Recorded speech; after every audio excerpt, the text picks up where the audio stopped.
Paris, home to the Arc de Triomphe, Eiffel Tower, and Notre Dame Cathedral. Unfortunately, this epitome of beauty and culture is also one of the places across Europe experiencing a rise in acts of anti-Semitism. We are facing threats throughout Europe, and the question rises day to day whether or not there is a present and a future for Jews in Europe. Rabbis Kovesh and Menachem Margolin believe a future is possible if they act now. That's why they invited some 300 world leaders to come together here and confront what's facing the Jewish community. Unfortunately, here in Europe, one of the challenges is the anti-Semitism and the rise of anti-Semitism, which is strengthened from all sides, whether it's from the extreme Muslims or from the extreme left or from the extreme right. Jew hatred is Jew hatred. What difference does it make what ideological clothing it makes? What ideological clothing it disguises itself in, or from which ideological camp it comes? It has to be combated. Organizers held the event at the New European Judaism Center behind me at Jerusalem Place in the heart of Paris. They see the center as a light in the darkness and hope it's a sign of better things for the Jewish community in Europe.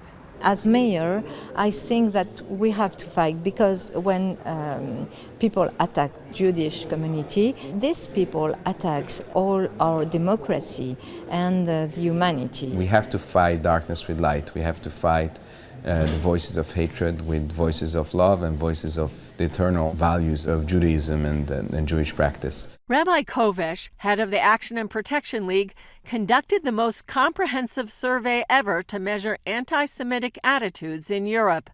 16,000 people in 16 European countries were surveyed.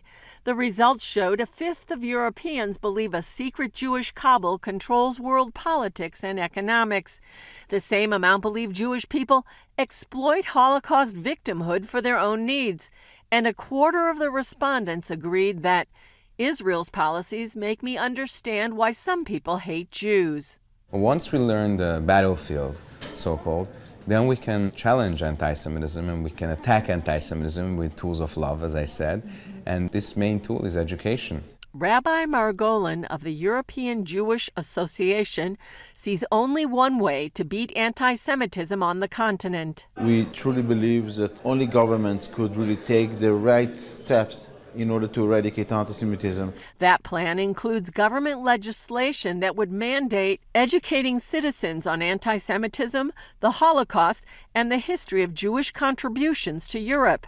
The proposed law would also ban anti-Semitic stereotypes in the public arena, like recent carnivals in Belgium and Spain, plus the sale of Nazi memorabilia. We could condemn, we could speak, we could try to have dialogue, but at the end of the day, there are too many anti-Semites. And this issue is so old. And then there's the so-called new anti-Semitism of the left. Many in the Jewish community are now saying anti-Semitism is actually, or goes actually hand in hand with anti-Zionism. Anti-Semitism is anti-Semitism, and in the last decades, anti-Semitics were looking for another reason or another excuse to act against Jews. And they found Israel as an opportunity to attack Jews. But most important, the fact is that every time people attack Israel or would like to attack Israel, they also attack Jews in Europe. In Paris, fear prevents many Jews from wearing their kippahs or head coverings.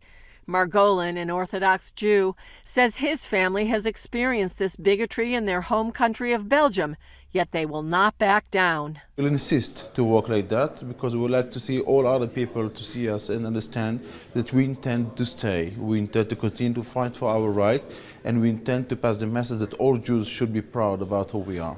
Julie Stahl, CBN News, Paris, France.